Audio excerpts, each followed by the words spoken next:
Good morning student. आज class 8 के लिए मैथ्स है प्रॉफिट एंड लॉस। एक बार इसको भी हम बता चुके हैं, लेकिन फिर एक बार दोबारा हम बताने जा रहे हैं। इसमें क्लास करके आ रहे हैं, बोल दीजिए। अब इसमें एसपी, सीपी, प्रॉफिट और लॉस, यही 4 टर्म होता है। अब इसी चारों टर्म को जानकारी लेना है और चारों टर्म को एक फार्मूला में बांधना है। कौन कौन से फार्मूला होता है और कैसे प्रॉफिट होता है, कैसे लॉस होता है। तो सबसे पहले हम शुरू करते हैं। प्रीवियस क्लास में भी हम लोग इसको पढ़ चुके हैं कि प्रॉफिट और लॉस, जो बेनिफिट होता है, जो गेन होता है और जो लॉस होता है, ये दोनों ही डिपेंड करता है सीपी पर। सीपी का मतलब होता है कॉस्ट प्राइस, यानी क्रय मूल्य, और एसपी का मतलब होता है सेलिंग प्राइस, यानी विक्रय मूल्य। तो किसी भी वस्तु को हम परचेज करते हैं और परचेज करते हैं, फिर उसको हम बेचते हैं, तो बीच में आता है उसका प्रॉफिट। हम क्यों बेचेंगे? अगर लॉस हो रहा है तो पर भी इफेक्टेड होगा सीपी, और गेन हो रहा है तो पर भी इफेक्टेड होगा सीपी। यानी सीपी पर ही इसका डिपेंड करता है प्रॉफिट और लॉस। तो यहाँ पर हम सबसे पहले शुरू करते हैं। यदि एसपी बड़ा हो सीपी से, SP is greater than CP, यानी एसपी बड़ा हो सीपी छोटा हो, तो इसका मतलब क्या होता है? प्रॉफिट होगा। यानी हम कह सकते हैं कि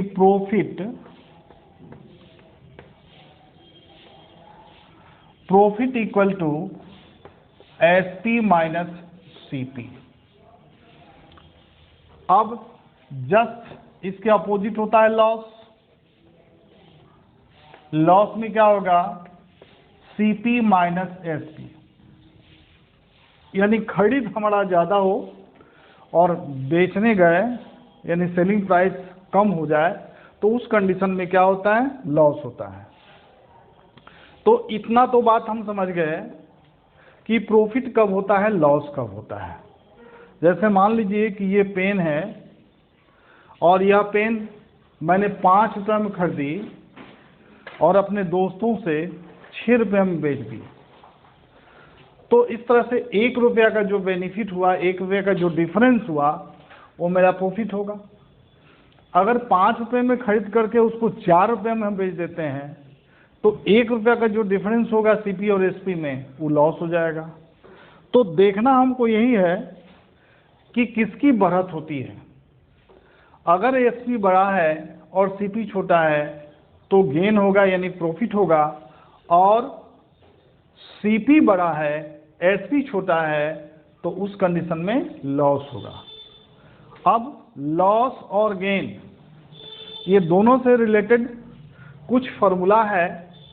इस फार्मूला को हम जानेंगे। सबसे पहले ये जानेंगे कि जब प्रॉफिट और लॉस की जानकारी हो गई, तो प्रॉफिट परसेंट यानी गेन परसेंट और लॉस परसेंट, इसका फार्मूला क्या होता है। तो अभी आपको हम बताए थे कि अगर गेन होता है तो गेन परसेंट निकालने के लिए मेरे पास फार्मूला क्या है। गेन के लिए फार्मूला क्या होता है? तो जितना गेन है वो गेन हो जाएगा, इंटू 100 हो जाएगा, बाई सीपी हो जाएगा। यानी गेन जितना हुआ वो तो कन्फर्म है और सीपी भी कन्फर्म है, तो गेन बाई सीपी इंटू 100। ऐसे भी लिख सकते हैं गेन बाई सीपी इंटू 100 या गेन इंटू 100 बाई सीपी। ये दोनों ही कंडीशन में आपका गेन परसेंट निकलेगा। और लॉस में क्या होगा? सिर्फ गेन के स्थान पर क्या हो जाएगा? लॉस हो जाएगा। यानी लॉस परसेंट अगर आप निकालते हैं तो लॉस परसेंट का मीनिंग हुआ कि लॉस इंटू 100 बाई सीपी, यानी लॉस बाई सीपी इंटू 100। तो इस तरह से हम पहले जाने नंबर 1 का ये फॉर्मूला था कि SP is greater than CP, it means gain, और gain percent equal to gain into 100 by CP, यानी गेन बाई सीपी इंटू 100, तो ये गेन परसेंट हो जाएगा। और दूसरा कंडीशन क्या था कि CP is greater then SP, यानी सीपी बड़ा है एसपी से, तो उसमें क्या होगा, लॉस होगा, तो लॉस परसेंट हो गया लॉस इंटू 100 बाई सीपी, यानी लॉस बाई सीपी इंटू 100।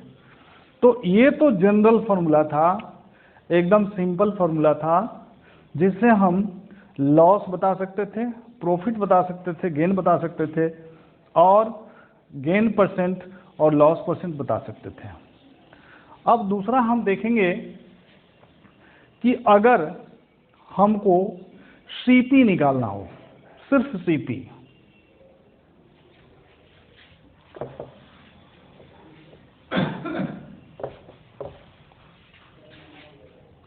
अगर हमको सीपी निकालना हो और मेरे पास है सेलिंग प्राइस और प्रॉफिट यानी गेन, तो सेलिंग प्राइस में से, सेलिंग प्राइस है इसमें से अगर प्रॉफिट को हम लेस कर देते हैं, प्रॉफिट को घटा देते हैं, तो मेरा क्या निकल जाता है, सीपी निकल जाता है। यहाँ पर प्रॉफिट के स्थान पर गेन भी हो सकता है, ब्रैकेट में आप गेन लिख सकते हैं, ठीक है।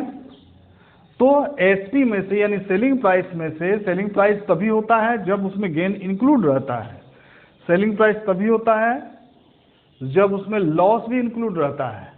तो दोनों ही कंडीशन में अगर एसपी में से प्रॉफिट को हम यानी गेन को घटा देते हैं तो क्या निकल जाता है, सीपी निकल जाता है।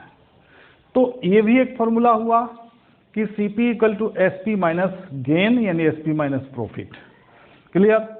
अब दूसरा अगर एसपी निकालना हो, है ना, यहां पर देखिए एसपी निकालना हो तो सिंपल सी बात है कि इसको अगर निकालना होगा तो प्रॉफिट को इधर ले जाएंगे, यानी सीपी प्लस प्रॉफिट, प्रॉफिट का मतलब क्या हुआ, गेन, ठीक है। यानी सीपी में प्रॉफिट को ऐड कर देंगे तो मेरा सेलिंग प्राइस हो जाएगा। तो इस तरह से हम सीपी कैसे निकलेगा, एसपी कैसे निकलेगा, ये क्लियर कर दिया। अब जो मेजर फॉर्मूला है उसको हम देखते हैं।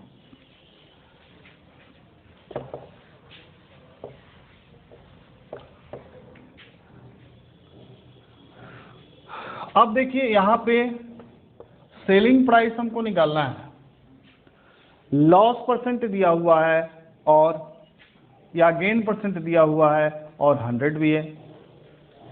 तो यहां पर एसपी के लिए फॉर्मूला होता है 100 plus gain percent by 100 into CP, और फिर एक एसपी के लिए एक और फॉर्मूला होता है जो लॉस होगा 100 minus loss percent by 100 into CP. अब हम यहां कह सकते हैं कि एसपी और सीपी, एसपी के लिए दो फॉर्मूला, एक गेन परसेंट दिया हो तब और एक लॉस परसेंट दिया हो तब। तो एसपी में यदि लॉस परसेंट दिया है तो 100 माइनस लॉस होगा, और एसपी में यदि गेन परसेंट दिया है तो 100 प्लस गेन होगा।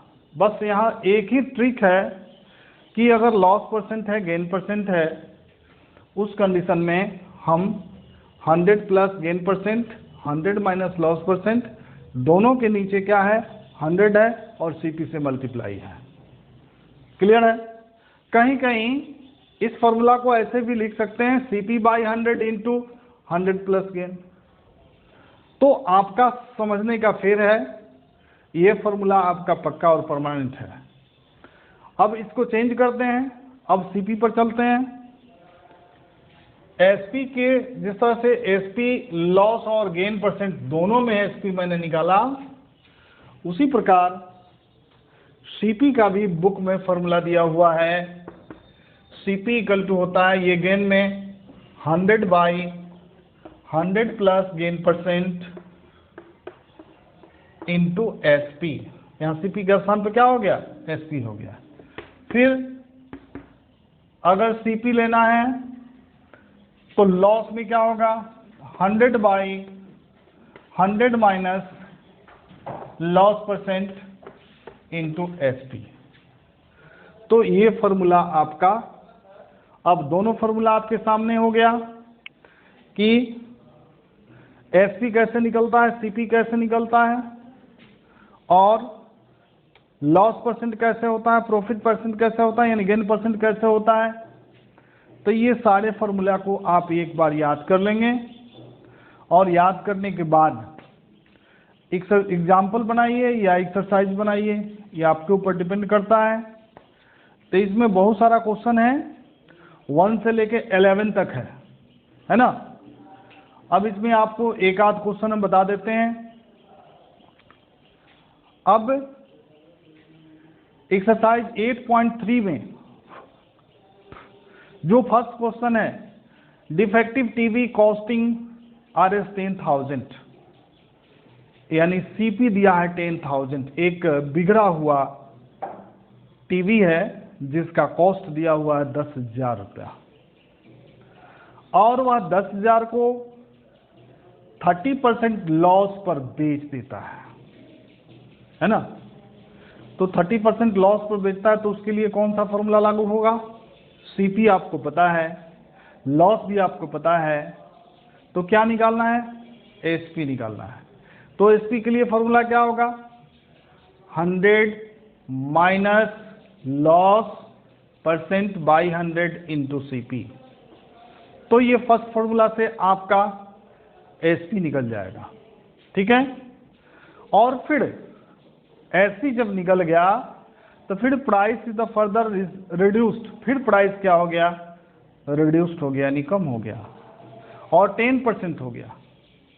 यानी वो जो आप एसपी निकाले थे वो हो जाएगा कॉस्ट प्राइस, और फिर उस पर भी 10% कम हो गया, तो आपको बताना है कि उसका सेलिंग प्राइस क्या होगा। तो ये 2 बार फॉर्मूला का यूज करना है। एक बार करना है, सीपी दिया हुआ है, लॉस परसेंट दिया हुआ है, तो सीपी दिया हुआ है और लॉस परसेंट दिया हुआ है, उस कंडीशन में एसपी निकाल देना है। और वही एसपी जो है सीपी बन जाएगा जब फिर दाम में रिड्यूस कर दिया जाएगा। तो ये 2 बार फॉर्मूला का यूज आप कर सकते हो, और उस कंडीशन में इसका आंसर प्राप्त हो जाएगा। अब एक और क्वेश्चन है, Sonu bot A car for 1,75,000 and spent 15,000 on its repairs। Sonu जो है एक कार परचेज करता है जिसका दाम है 1,75,000, और 15,000 रुपया और उस पर लगाता है, तो 1,15,000 उसमें इंक्लूड हो जाएगा। दोनों को ऐड कर देंगे तो ये हो जाएगा सीपी। और फिर उस कार को बेच देता है, वह ही सोल्ड इट फॉर 2,50,000 और 2,50,000 में बेच देता है। तब यहाँ 75 और 15 को ऐड करेंगे तो 1,90,000 हो जाएगा, यानी 1,90,000 हो जाएगा, और वह बेचता है 2,50,000 में। तो ये तो क्लियर है कि प्रॉफिट आपको कितना हो रहा है, और उस प्रॉफिट जब निकल जाए तो प्रॉफिट परसेंट भी आप निकाल दोगे, क्योंकि प्रॉफिट परसेंट का फॉर्मूला आप जानते हो, प्रॉफिट इंटू 100/CP। क्लियर। तो इस तरह से हम इस क्वेश्चन को सॉल्व करेंगे, बनाएंगे। 11 क्वेश्चन है, और ये कल से हम स्टार्ट करेंगे इस क्वेश्चन को। आप लोग भी प्रयास करेंगे, अगर 1 से लेकर 5 तक आप बनाएं तो फार बेटर, नहीं बनाएंगे तो कल हम 5 तक कंप्लीट करेंगे। और इस तरह से आपका ये लेसन स्टार्ट हुआ। अब 2 दिन चलेगा यह लेसन। Thank you.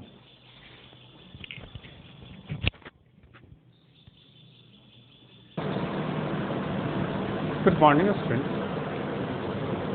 तो क्लास भाई आप तो जानते हैं कि क्लास 8 का रिवीजन चल रहा है और वैसे तो साइंस सारे क्लास का रिवीजन चल रहा है। तो इसमें हम बात करेंगे आज अलगी की। शायद अलगी नहीं पढ़ाया था मैं, मुझे ध्यान नहीं आ रहा है कि अलगी में पढ़ाया था कि नहीं। फिर मैं अलगी पढ़ा दे रहा हूँ आज, ठीक है। तो अलगी, अलगी जो होता है वर्ड, ये एक माइक्रो ऑर्गेनिज्म का टाइप का। माइक्रो ऑर्गेनिज्म मैं फिर क्या बता दूँ, स्मॉलेस्ट प्लांट और लिविंग थिंग, ठीक है। चाहे एनिमल्स हो चाहे प्लांट्स हो, इतना छोटा हो कि हम उसको नेकेड आई से नहीं देखें, तो वो क्या कहलाता है, माइक्रो ऑर्गेनिज्म। तो अलगी जो है एक सिंपल प्लांट लाइक स्ट्रक्चर होता है। इसमें कोई रूट नहीं होती है, लीफ नहीं होता और स्टेम नहीं होता। समझ रहे भाई, क्या नहीं होता इसमें, रूट नहीं होती, लीफ नहीं होता और स्टेम नहीं होती। दे कंटेन क्लोरोफिल, इसमें क्या होता है, क्लोरोफिल होता है। So it is capable to make their own food. तो जब क्लोरोफिल होता है तो ये क्या करता है, अपना खाना खुद बना सकता है। Algae synthesise food by photosynthesis while fungi absorb water and mineral and also protect a algae part। ये क्या करता है कि वाटर एंड मिनरल्स की सहायता से क्या करता है, खाना बनाता है। अब सबसे पहली बात है कि बड़ी बात ये थी कि इसके पास क्लोरोफिल और क्लोरोफिल है तो ये खाना बनाएगा। They generally grow on the bark of tree and rocks. When lichen die they are replaced by fern and by the grasses। जब लाइकेन मरता है, खत्म होता है, तो ये क्या होता है, फॉर्न और ग्रासेस में कन्वर्ट कर जाता है। सभी तो बात कर रहे थे हम अलगी की। तो अलगी जो है इसका जो सिंगुलर नाम है अलगा, ठीक है। और अभी हम बात कर रहे थे कि ये जो फोटोसिंथेसिस, हाँ बताया था कि जैसे क्लोरोफिल है, तो अगर क्लोरोफिल है तो ये अपना खाना खुद बनाएगा, और खाना खुद बनाएगा यानी फोटोसिंथेसिस क्रिया खुद करेगा। दूसरी बात है कि इसके जो साइज होते हैं अलगी, आप एक बात सोचते होंगे कि अलगी की साइज क्या है। तो अलगी की साइज जो होती है 1 माइक्रोन से लेकर सेवरल मीटर तक हो सकता है। यानी माइक्रोन स्मॉलेस्ट पार्ट होता है ना, बहुत छोटी सी यूनिट होती है माइक्रोन। तब 1 माइक्रोन से लेकर क्या होता है, सेवरल मीटर तक हो सकता है। जैसे सीवेट, समुद्री घास होता है, वो बहुत लंबा होता है। Algae can be unicellular as well as multicellular. तो अलगी जो होता है यूनिसेलुलर होता है, यानी एक सेल का भी हो सकता है और मल्टीसेलुलर भी हो सकता है, ठीक है। और दीज कैन बी क्लासिफाई। अब अलगी को हम क्लासिफाई करते हैं तो ये होता है green algae, red algae, brown algae and blue green algae. तो अलगी को हम क्या करते हैं, 4 पार्ट में बांटते हैं। कौन कौन सा है, green algae, red algae, brown अलगी और ब्लू ग्रीन अलगी, ठीक है। और इसमें जो होते हैं इसके पिगमेंट्स जो होते हैं, इस पिगमेंट के आधार पर हम इसको करते हैं। और एक बात है डायटम्स और आल्सो ए टाइप। डायटम्स होते हैं, आप इसका फिगर देखेंगे गोल चक्र की तरह है ना। मैं दिखा दूँ, देखिए ये अलगी जो है डायटम्स की फिगर है। ये फिगर डायटम्स की दिखाई दे रहा है। तो ये इसकी चक्र देख रहे कैसा है, तो बिल्कुल चक्र की तरह है ना। अब एक बात है कि यूजफुल अलगी का यूज क्या है हमारे लिए, या अलगी हमारे लिए कैसे लाभदायक है। तो they are a main source of food for many animals. Algae जो होते हैं बहुत सारे एनिमल्स हैं, सी एनिमल्स हैं, उसके लिए ये फूड का काम करता है। They are rich source of many mineral and protein. ये प्रोटीन और मिनरल का क्या होता है, मेन सोर्स होता है। Therefore they are use as natural manure for plant. इसलिए ये जो होता है नेचुरल मैन्योर, मतलब प्राकृतिक खाद के रूप में भी हम इसका यूज करते हैं। Some of the algae such as the seaweeds are use as food. और समुद्री अलगी जो है उसको हम क्या करते हैं, फूड के रूप में भी यूज करते हैं। Agar is a type of algae, it is obtain from the red algae. Agar जो होती है वो रेड अलगी से मिलता है। It is use the thickening agent of preparation of medicine, soup and pudding. तो मेडिसिन को मोटा करने में, गाढ़ा करने में, सूप को गाढ़ा करने में या पडिंग को गाढ़ा करने में इसका यूज हम लोग करते हैं। The substance algin is extracted from the red and brown algae. अब एक चीज है अल्गीन, भाई नाम सब आपको समझ में आता है कि नाम जो है ना बड़ा एक दूसरे से मिलता जुलता है, अलगीन, अलगार, है ना। तो एक वर्ड आता है अलगीन, और अलगीन जो है ये रेड ब्राउन अलगी से मिलता है। इट इज़ मैन्युफैक्चर मेडिसिन, इसका यूज मेडिसिन बनाने में, फैब्रिक बनाने में, पेंट बनाने में, क्रीम बनाने में और लेदर इंडस्ट्री में इसका यूज होता है। अब बात करें हम हार्मफुल अलगी की, तो ये बात है जहाँ यूजफुल है वहाँ पर क्या होगा, हार्मफुल अलगी भी मिलता है। तो अलगी जो है वो release some toxic and pollute the water. कुछ अलगी जो होते हैं वो टॉक्सिन, जहरीला सब्सटेंस प्रोड्यूस करते हैं, जिसके कारण जो होता है वाटर अनफिट फॉर ड्रिंकिंग, पानी जो होता है पीने के लायक नहीं रहता, ये जहरीला हो जाता है। Due to increase of the amount of algae in water, पानी में अलगी की मात्रा अधिक होने के कारण क्या होता है कि जो अंडरलाइंग प्लांट्स होते हैं, अंडरलाइंग एनिमल्स होते हैं, उनको सनलाइट नहीं मिलती, इन्वायरमेंटल ग्रोथ उनका नहीं होता है, और इसके जो होता है कभी कभी तो फैटल टाइप के हो जाते हैं।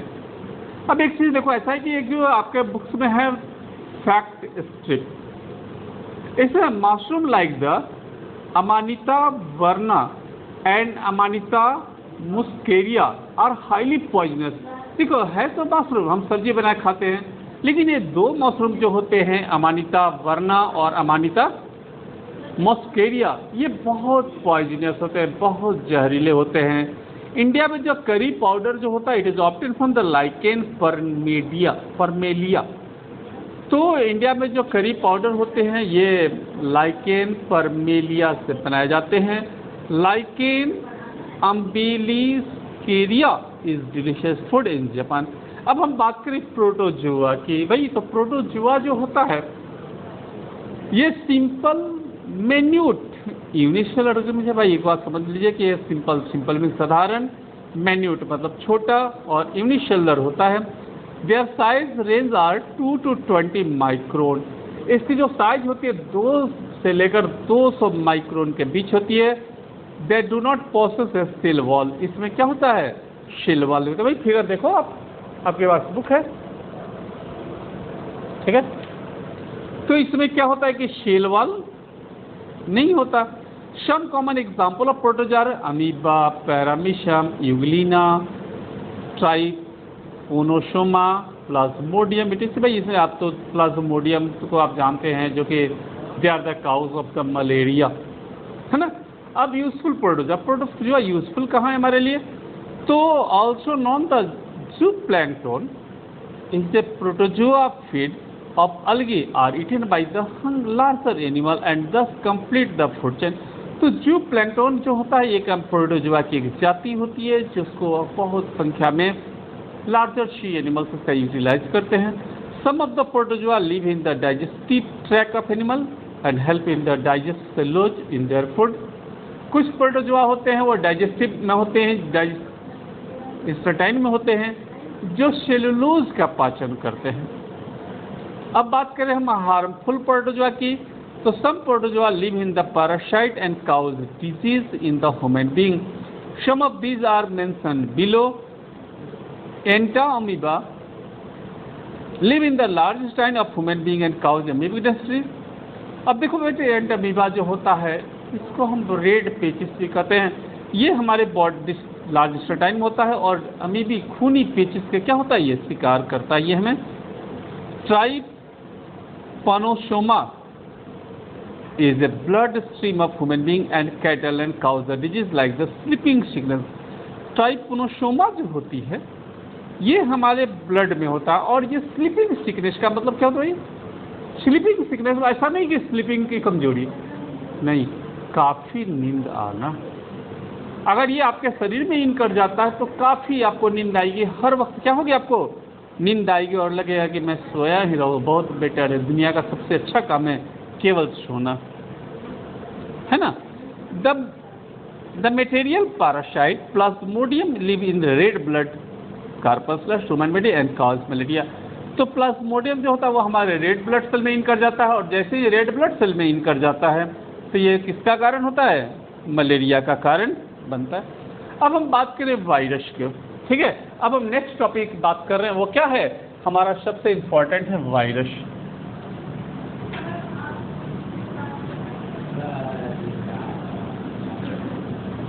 ठीक है। तो भाई वायरस तो भाई देखो ऐसा है कि वायरस होता है बहुत सुंदर और बहुत खतरनाक होता है ना। तो हम बात कर रहे थे कि वायरस, और अभी हमारे नया वायरस आया है, क्या है? कोरोना है। सबसे ज़्यादा डर अगर किसी को लगता है तो किससे लगता है? कोरोना से लगता है। और कोरोना ये एक ही बात कहता है, कुछ भी कोरोना, यानी बिल्कुल रेस्ट में रहो, no work, no touching, no, है ना, बिल्कुल आराम से बैठे रहो, है कि नहीं। और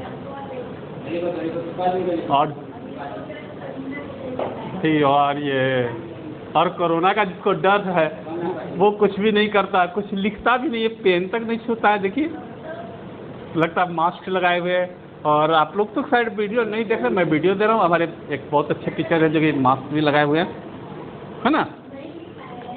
तो बात करें वायरस की, तो वायरस सबसे खतरनाक माना जाता है।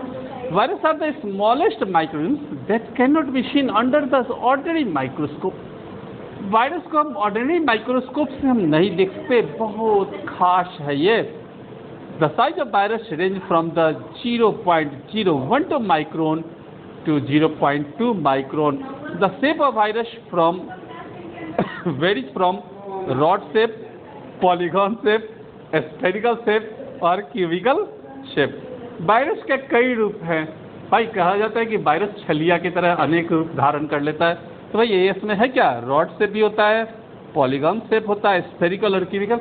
हाँ, अभी जो हम लोग कोरोना से जूझ रहे हैं, इसका जो वायरस है कोविड-19, जिसका शेप जो होता है स्फेरिकल है और इसके बॉडी पर क्राउन की तरह है। आप लोग अगर एड्स फिगर में देखिए एड्स का, तो एड्स में कांटे की तरह है, लेकिन इसमें कांटे के ऊपर एक बॉल की तरह है, क्राउन की तरह है, इसलिए इसका नाम पड़ गया Covid. They are found in the plant, animal and human being. The virus which effect bacteria is called bacteriophage. Virus show the characteristic of both living and non living. भाई एक बहुत बड़ी बात है, वायरस को अभी तक हम क्लासिफाई नहीं किए हैं कि ये लिविंग है या नॉन लिविंग है। जब ये ह्यूमन बॉडी पर पड़ता है या लिविंग के बॉडी पर पड़ता है या फेवरेबल कंडीशन इसको मिलती है तो ये लिविंग हो जाता है। जब फेवरेबल कंडीशन नहीं मिलती है तो ये नॉन लिविंग जैसा शो करता है। ठीक है। अब एक बात आप बताओ मुझको कि हम लोग को डर क्यों लगता है ना। तो भाई ऐसा है कि अगर हम कोई वायरस इफेक्टेड या कोविड इफेक्टेड पर्सन है और वो छींक देता है या कोई काम टच करता है, तो ये वायरस मान लो कि ये किसी चीज़ पर पड़ गया, तो ये तो भाई उस वक्त ये नॉन लिविंग के साथ ट्रीट करेगा। लेकिन जैसे हम छुएंगे हमारे बॉडी के अंदर आ जाएगा, टेम्परेचर मिलेगा, ह्यूमिडिटी मिलेगी, तो ये क्या होगा? लिविंग हो जाएगा। इसलिए वायरस से बहुत डर कर रहना चाहिए आदमी को। They cannot reproduce themselves. They produce only inside the living body and use energy in the host organisms to reproduce. ये अपने से रिप्रोड्यूस नहीं करते, ठीक है। और जब ये अपने से रिप्रोड्यूस नहीं करते, ये जब होस्ट की बॉडी में आ जाते हैं, टेम्परेचर मिलती है, फेवरेबल कंडीशन मिलता है, तो ये करते हैं, प्रोड्यूस करते हैं। As they multiply and grow, the host cell board upon and release them. जैसे ये ग्रो करते हैं, ये होस्ट सेल को बर्स्ट कर देते हैं। And some example virus are tobacco mosaic virus, AIDS virus, chicken pox virus, polio virus and measles virus. ठीक है। और जो अगला क्लास होगा उसमें मैं चर्चा करूँगा आपको अदर यूज ऑफ माइक्रोऑर्गेनिज्म का दूसरे यूज क्या है। बस आज से इतना ही।